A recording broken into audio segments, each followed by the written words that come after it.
जोर से बात करो। గౌరవనీయులు ప్రపంచమే పొగడగల సామర్థ్యము, ప్రపంచమే తలెత్తు చేసే విధంగా గొప్ప రాజ్యాంగ రచయిత డాక్టర్ బిఆర్ అంబేద్కర్ గారికి పార్లమెంటులో ఒక పెద్ద హోదాలో ఉండి హోంమంత్రి శాఖలో ఉండి కూడా అంబేద్కర్ గారి గురించి అనుచితంగా మాట్లాడడము ఇది చాలా బాధాకరము.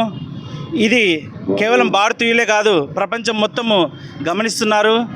ఇది ఆ రోజు ఆయన ఆ విధంగా అవమానకరంగా మాట్లాడినారు డాక్టర్ బిఆర్ అంబేద్కర్ గారి గురించి కాదు, ఆయన రచించిన రాజ్యాంగము ఎవరికైతే సపోర్ట్ చేస్తుందో బడుగు బలహీన వర్గాలకు మరియు మైనార్టీలకు కూడా ఆ అవమానం తగిలే విధంగా మాట్లాడినారు. కాబట్టి ఈరోజు ఆయన మరీ ఖచ్చితంగా ప్రజలందరికీ బిఆర్ అంబేద్కర్ గారికి క్షమాపణ చెప్తూ ప్రజలందరికీ క్షమాపణ చెప్తూ ఆయన ఏదైతే హోదా నిర్వర్తిస్తున్నారో ఆ హోదాను రాజీనామా చేసేంత వరకు ఈ కాంగ్రెస్ పార్టీ ఈ ఆందోళనలను చేపడుతూనే ఉంటుంది, కొనసాగిస్తూనే ఉంటుంది. కాబట్టి వెంటనే తమ పదవికి రాజీనామా చేస్తూ బిఆర్ అంబేద్కర్ గారికి రాజీనామా చేస్తూ ప్రజలను క్షమాపణ చెప్తూ బిఆర్ అంబేద్కర్ గారికి ప్రజలకు ఇక్కడి నుంచి ఈ పదవి నుంచి వైదొలగాలని మేము కోరుకుంటున్నాం.